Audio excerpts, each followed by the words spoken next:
Hadi muhte var, onu var çapet. Ne kıntırın ki marka? Kıntırım ya mira. Neçe kurban?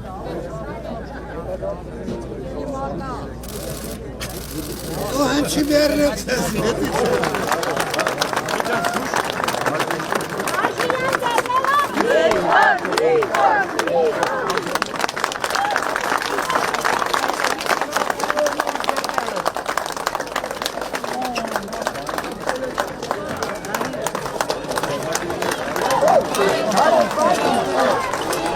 Nico!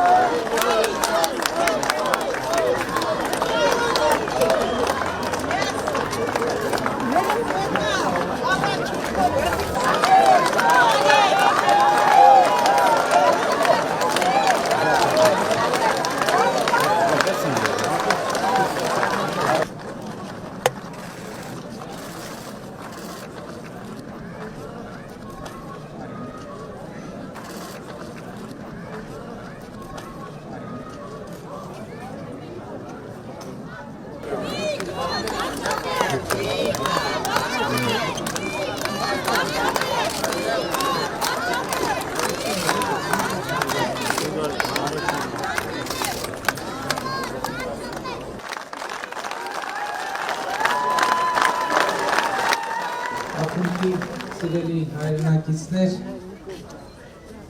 այսօր մայիսի 9-ն է և ես առաջարկում եմ, որ մեր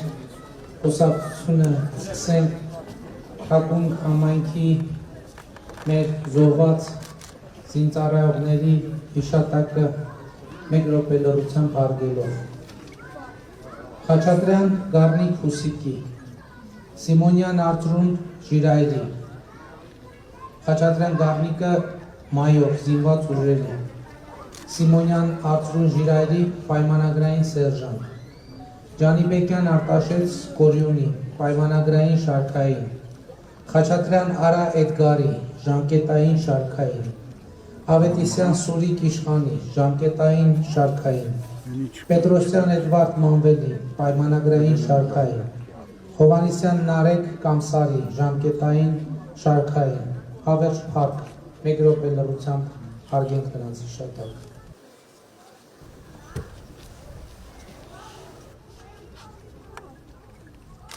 Շնորհակալ եմ։ Ժողովուրդ, պատերազմից հետո ես հեռուստաուղերձում մի անգամ ասացի, որ այո, ես կարծում եմ, որ մեր բանակը, մեր զինված ուժերը հերոսական կռիվ են տվել այս պատերազմի ընթացքում։ Եվ երբ որ օդում կախված հարց կար, բա ոնց երկրորդ բանակային կորպուսի օրինակը դրա ամենավառ օրինակն է, երբ որ երկրորդ բանակային կորպուսից մինչև ըստ էության 9-րդ պաշտպանական շրջան մեր բանակը ամուր պաշտպանական գիծը պահել է։ Եվ սա փաստ է, եւ մենք պետք է մեր սպաներին, զինվորներին, գեներալներին արժանին մատուցել։ Եվ պետք է հասկանանք ինչն է պատճառը, որ այնուամենայնիվ 9-րդ պաշտպանական շրջանի ճեղքումը տեղի ունեցավ, որը ցավոք սրտի հետագայում չհաջողվեց կանգնեցնել։ Բայց այնուամենայն այստեղ մեր զինվորն է ներկա, մեր վիրավոր եղբայրը։ Կներես անունը չհարցրիկ ասես, Կոլյա, մեր Կոլյանն է ներկա, այստեղ համոզված եմ էլի պատերազմի մասնակից մեր եղբայրներ կան ու մենք պետք է այսօր մեր ամենակարևոր անելիքը մեր պարտավորությունների կատարումն է մեր նահատակների եւ մեր երեխաների առաջ։ Եվ այդ պարտավորության կատարումը հետեւյալն է, մենք պետք է զարգացած եւ բարեկեցիկ երկիր ստեղծենք։ Հայաստանի Հանրապետությունը պետք է լինի իրոք զարգացած, իրոք բարեկեցիկ երկիր։ Մենք այո, վերջին տարիներին շատ բան արել ենք, բայց վերջին տարիներին շատ բան չենք հասցրել արել։ Ես գալիս եմ ճանապարհ ըստ էության միջև Վարդենից նորմալ վիճակում այնտեղ մի կտոր կար, որ դեռ կառուցված չէր։ Ես այսպես մտածում եմ, այո, մենք ճանապարհներ կառուցեցինք, բայց մենք միլիոնատեր չդարձանք։ Որովհետև մենք ճանապարհ կառուցում էինք ճանապարհ կառուցելու համար, մեր ճանապարհը չենք կառուցում փող գողանալու համար։ Այո, մենք դպրոցներ կառուցեցինք, մենք մանկապարտեզներ կառուցեցինք, բայց մենք միլիոնատեր չդարձանք, որովհետև մենք չենք ուզում մեր նպատակը ժողովրդին ծառայելն էր։ Այո, մենք այս աղետի առաջ կանգնեցինք, որովհետև չկարողացանք կանգնեցնել մի գործընթաց, որը մեզ ի վերջո զարգացել էր, հասել էր կուլմինացիային, որը մեր երկրին ու ժողովրդին անարժանապատիվ լուծում պիտի պարտադրեր Ղարաբաղի հարցին։ Մենք կանգնեցինք ժողովուրդ, մենք մինչև վերջ կանգնեցինք։ Այո, մենք հուսահատ կռիվ ենք տվել։ Հուսահատ կռիվ ենք տվել։ Այնպես ինչպես մեր նախնիները հուսահատ կռիվ են տվել Ավարայելում, այնպես ինչպես մեր նախնիները հուսահատ կռիվ են տվել Սարդարապատում։ Եվ մենք Ես կարծում եմ, որ այո, երկրորդ բանակային կորպուսի մասին խոսում եմ, բայց բանակը առանց թիկունքի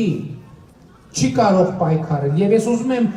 տուրք մատուցել ձեզ բոլորիդ, որովհետև այդ հերոսական կորպուսի թիկունքը դուք եք պահել։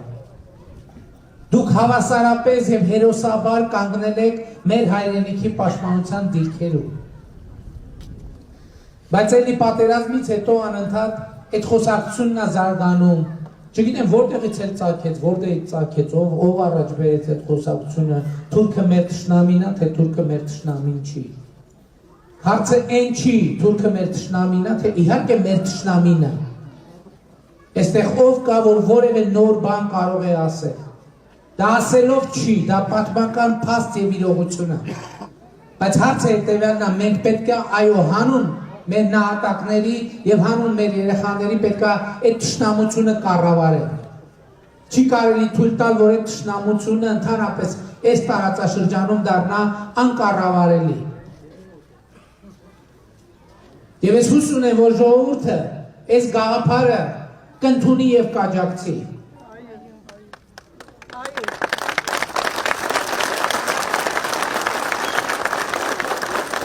Բայց մենք նաև հասկանում ենք, որ մեր միջավայրն էլ այդպես պիտի գնահատ, այդպես պիտի ընկալի իրավիճակը։ Պարուս Սևակը շատ լավ բառեր ունի, ասում է, քիչ ենք, բայց հայ ենք բանաստեղծության մեջ, ասում է, ընկել ենք, սակայն երբեք չենք ծնկել։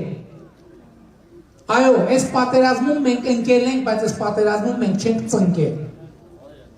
Եվ մենք չենք ծնկելու։ Բայց այդ թշնամանքը պետք է կառավարվի։ Ի վերջո այս երեխաների ապագայի առաջ մենք պատասխանատու ենք։ Մենք վերջին 30 տարում շատ բան ենք արել, շատ բան ճիշտ ենք արել, շատ բան սխալ ենք արել, բայց այս երեխեքի առաջ մեր պատասխանատվությունը բավարար չափով չենք կրել։ Մենք պիտի այո, մեր զինված ուժերը պետք է բարեփոխվի եւ մեր բանակը պետք է լինի շատ ավելի հզոր, քան եղել է պատերազմից առաջ։ Բայց նաեւ մենք պետք է երեխաների համար մանկապարտեզներ կառուցենք, դպրոցներ կառուցենք, մարզադաշտեր կառուցենք։ Մենք պետք է առաջին հերթին մեր սերունդի առողջության մասին մտածենք։ Եվ ֆիզիկական առողջության, եւ հոգեբանական առողջության։ Իսկ առաջին հերթին մենք պետք է թույլ չտանք, որ մեր երեխաների հպարտությունը թեկուզ այս պատերազմի արդյունքում որևէ ձևով խաթարվի։ Ու մենք պետք է ասենք հետևյալը, հայ ժողովուրդը կանգուն է, Արցախը կանգուն է, Հայաստանը կանգուն է, Հայաստանի ապագան կանգուն է։ Եվ այդ ապագան մենք իրար հետ պետք է ստեղծենք հանուն այս երեխաների։ Իսկ ապագան ստեղծվում է այսօր։ Մենք լայնապաշտապ մանկապարտեզաշինության ծրագրեր ենք իրականացնում ու պիտի իրականացնենք։ Իմ ամենամեծ երջանկությունն է, որ մենք ի վերջո գտանք ձևը, թե ինչպես արդարացի ձևով ուսուցիչների աշխատավարձները շարունակաբար բարձրացնենք։ Բայց դա մենք ուսուցիչների համար չենք միայն անում, դա մենք երեխաների համար ենք անում, որ մենք համոզված լինենք, որ դասարան մտնող ուսուցիչը մեր երեխային տալու է լավագույն, ինքը իր մասնագիտական հմտությունները անընդհատ բարձրացնելու է։ Հաջորդ խնդիրը, որի մասին այդքան շատ եւ հաճախ խոսվում է, Հայաստանում արդարություն եւ արդար դատական համակարգ հաստատելու մասին։ Այո, մենք արդարություն հաստատել ենք, ժողովուրդ, Հայաստանի Հանրապետությունում։ Արդարություն հաստատել ենք այսքանով, որ այսօր Հայաստանի Հանրապետության քաղաքացին գիտի, որ ինքը որոշիչ ուժ է, դուք գիտեք, որ դուք որոշող եք, եւ դա ամենամեծ արդարությունն է։ Եվ դուք որոշելու եք, եւ դուք հունիսի 20-ին այո դատ եք անելու, դուք դատելու եք մեզ բոլորիս։ Եվ համոզված է, որ արդարացի հայ ժողովուրդը արժանի եւ արդար դատավճիռ կկայացնի։ Բայց արդարության մասին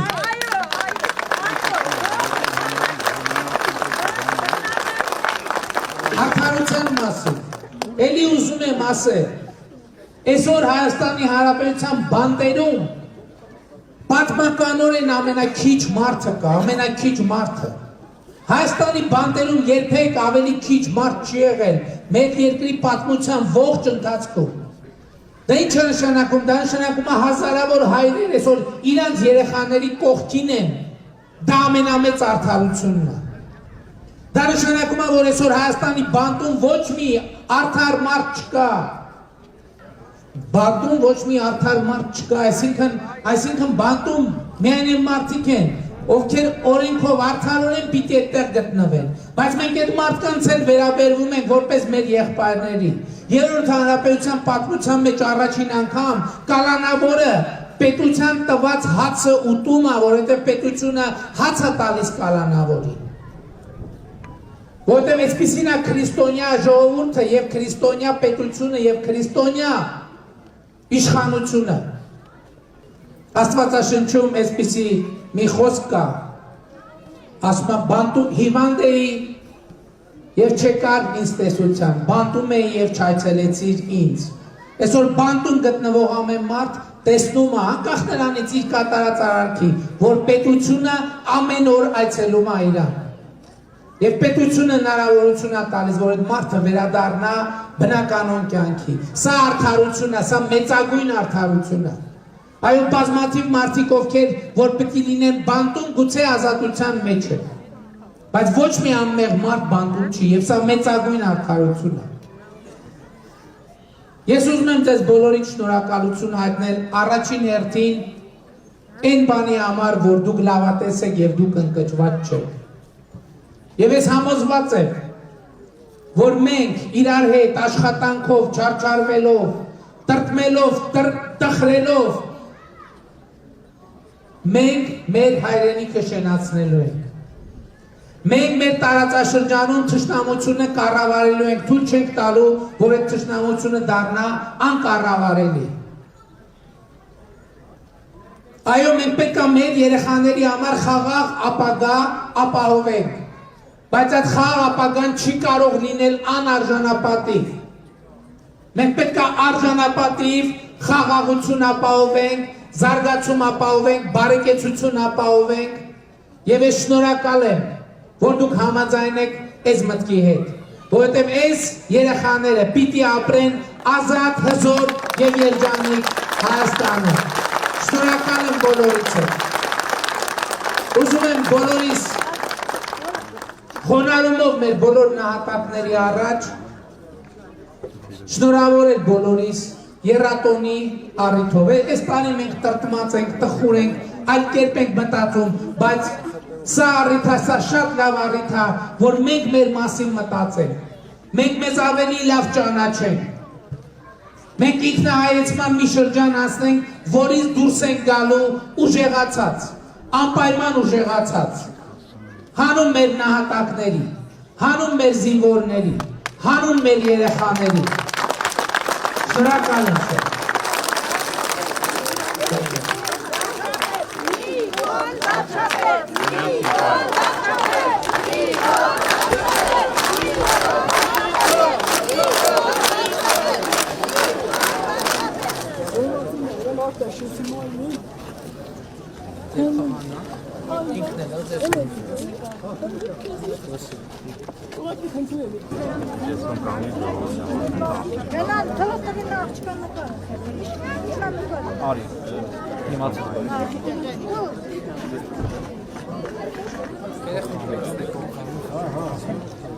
Ինչ մարզաձև, այս ինչ լավ հաջողություններն է, ինչ մարզաձև է, զաս,